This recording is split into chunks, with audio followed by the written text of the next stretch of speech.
그러니까 원리는 똑같아요. 그러니까 고등학교 때는 청소 이런 청결에 대해서 내가 생각하는 어떤 기준, 그 기준이 상당히 높았던 거죠. 높으면서도 높은 줄 몰랐던 게 문제라면 문제겠죠.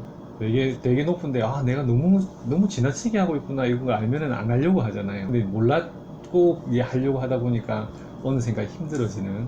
지금도 똑같아요, 사실은. 대상이 다르지. 그때는 청소하는 거고, 지금은 어떤 정신적인 면에서 또는 뭐 성취하는 입장에서 어떤 완벽주의랄까, 대인관계에 있어서 어떤 빈틈없이 실수 안 하려고 하는 그런 마음이랄까, 그게 기준이 좀 높은 거죠.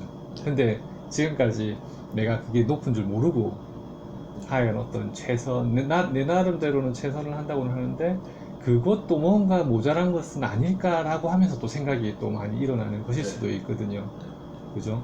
그래서 책을 그렇게 다 보셨다면 뭐 아시겠지만 마음가짐 자체는 그런 거예요.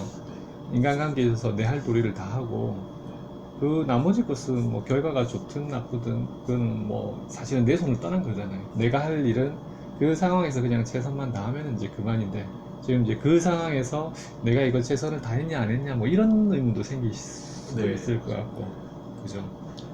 이제 그런 거죠. 그러니까 쉽게 말하면은 각 잡는 거에 있어가지고 이 정도 하면 괜찮아 이거 이제 아시잖아요. 그죠? 우리 이제 생활하는 데 있어서 이 정도 하면 괜찮아라는 것을 이제 잘 본인의 어떤 그런 기준이 조금 세워지면 훨씬 좀 수월해지겠죠. 근데 어쨌거나 지금은 좀 지나친 상태이실 거예요. 왜냐하면 적절하다면 생각이 그렇게 복잡해지지는 않거든요. 생각이 적절하게 되면은 그냥 편안해야 돼요.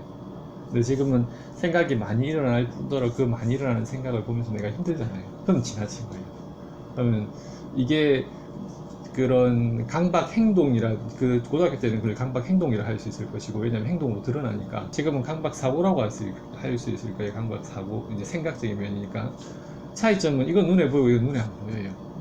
그래서 정확하게 강박 행동일 때는 이 행동은 그 뭐 이렇게 2번 하면 3번 하면 뭐 심하다 덜하다 이렇게 말을 할 수 있지만 사고적인 측면에서는 이건 말하기가 조금 좀 애매한 면이 있긴 해요. 하지만 어쨌거나 강박 행동도 그렇고 강박 사고도 그렇고 그게 지나치면 내가 힘든 게 맞아요. 힘든 게 지금 힘드니까 생각이 조금 지나친 것이고 스스로한테 어느 게 그게 적정한 선인지는 모르지만은 어쨌든 지금 현재 내가 생각하는 거는 좀 지나칠 수 있다 이렇게 생각해 주시면 좋아요. 그럼 이게 어떻게 되냐면 우리가 원하는 어떤 적정한 수준의 뭔가가 있을 거 아닙니까? 그런 인간관계에 있어서 내가 마음을 쓰는 것이라든지 또는 어떤 그 일을 하는 데 있어서 적정한 정도로 내가 마음을 쓰는 것이라든지 어떤 적정한 선이 있을 거잖아요. 딱 적정한 선에 딱 들어오면은 편안해야 돼요. 근데 뭔가 내 생각이 막 복잡하다면 지금 지나친 거잖아요. 그럼 마음이 불편할 거고.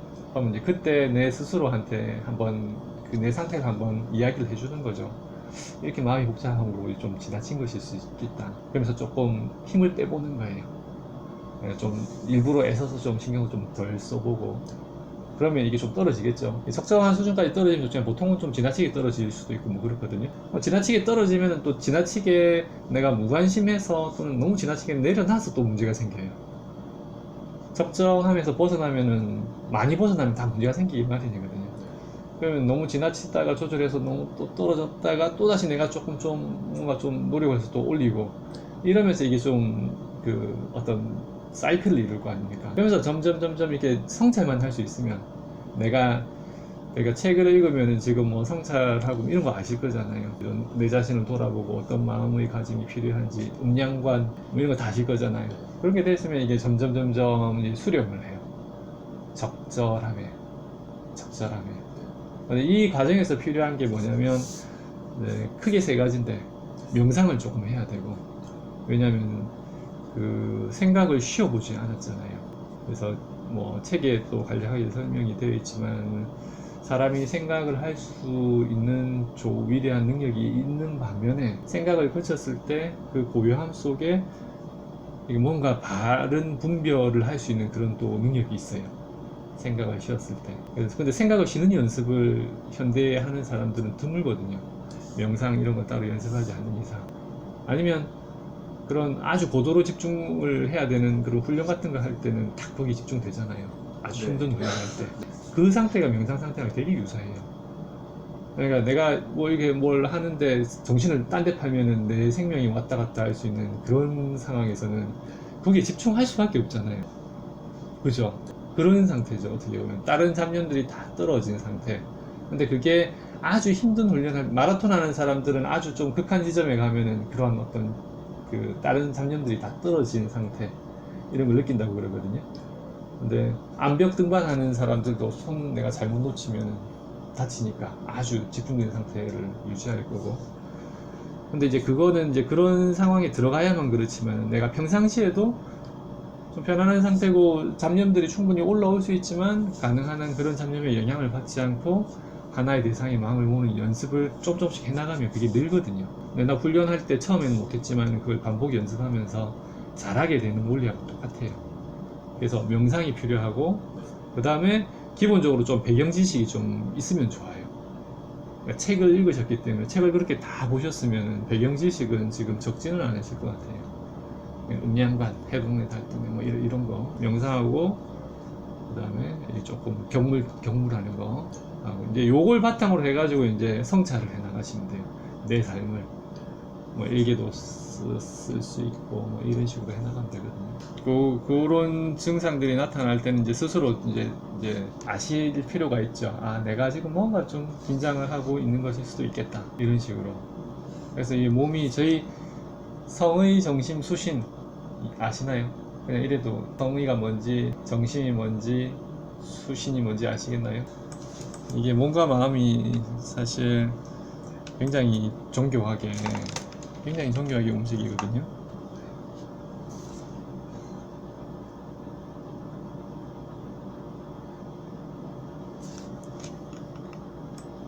요거잖아요. 요거. 이게 강박증은 없다에 있고 널뛰는 감정, 날뛰는 생각이 다 있잖아요. 경물 취지를 해서 우리가 하려고 하는 게 성의잖아요. 성의가 되면은, 사실 성의가 되면 이제 자연스럽게 정심이 되고 수신이 되는 거예요. 근데 중요한 게 이제 이런 부분인데, 요게 생각의 토양이고, 이거는 상황을 만났을 때 나타나는 생각과 감정이고, 이건 신체 반응이잖아요. 사실 이게 다 하나로 움직여요. 내 생각의 토양이 그러할 때 그러한 생각과 감정이 일어나고, 몸도 그와 같은 반응을 일으키려고 하는 거예요. 제일 속일 수 없는 게 뭐냐면 요거예요. 제일 속이, 왜냐하면 이거 두 개는 안 보이거든요. 근데 이거는 다 나타나잖아요. 그래서 가슴이 두근거린다, 뭐 좀 쏘인다, 얼굴이 열이 오른다, 이거는 뭐 어려운 말로 하면 교감신경이 좀 긴장한, 교감신경이 항진되는 그런 반응이거든요. 내가 지금 뭔가 좀 불편하게, 좀 과도하게 진행될 수 있겠다, 이렇게 한번 돌아보시는 거죠. 그러면 그 이면에 그러한 생각과 감정이, 마음의 움직임이 있을 수 있거든요. 그럼 그러한 마음의 움직임이 일어났다면 그걸 만들어내는 내 생각의 토양이 있을 수 있는 거니까. 보통은 뭐 이러죠. 막 여기저기서 어떤 마음에 도움되는 말들을, 격언들을 배워가지고, 아, 그렇게 마음 먹자 이렇게 되새기죠. 되새기긴 하는데 신체 반응은 전혀 다르게 나타나요. 내가 이렇게 마음 먹는데 왜 안 되지 하는데, 사실 마음 먹자 그렇게 애써서 이야기를 해야 될 정도라면 자기 마음은 얼마나 크게 반대되는 마음을 가지고 있단 말이에요. 반대되는 마음이 굉장히 크니까 내가 그렇게 다짐을 해도 그 다짐 정도로는 우습게 그냥 제압을 당해버리는 거잖아요. 내 나의 다짐이. 그럼 더 큰 마음을 읽어주는 게 일단은 필요하죠. 아, 내가 긴장하는, 내가 위안하려고는 하지만 그걸 넘어서서 더 많이 내가 뭔가 자동적으로 긴장을 지금 하게 되는 그런 생각의 토양이 지금 놓여 있구나. 이렇게 봐주시면, 그 봐주시는 것 자체가 치료에 도움이 돼요. 그러면 이제 고요할 때, 일단 상황에 처해서 그렇게 하면 이제 고요할 때 이제 내가 성찰하게 생기는 거예요. 아, 내가 그때는 그랬구나. 그러면 그런 상황에서는 어떤 식의 마음가짐이 더 이제 현명할까, 건강할까. 지금 문제는 뭐냐면, 근데 그걸 분명히 알겠는데 상황에 나가면은 달리 자꾸 일어난단 말이에요. 지금의 문제는.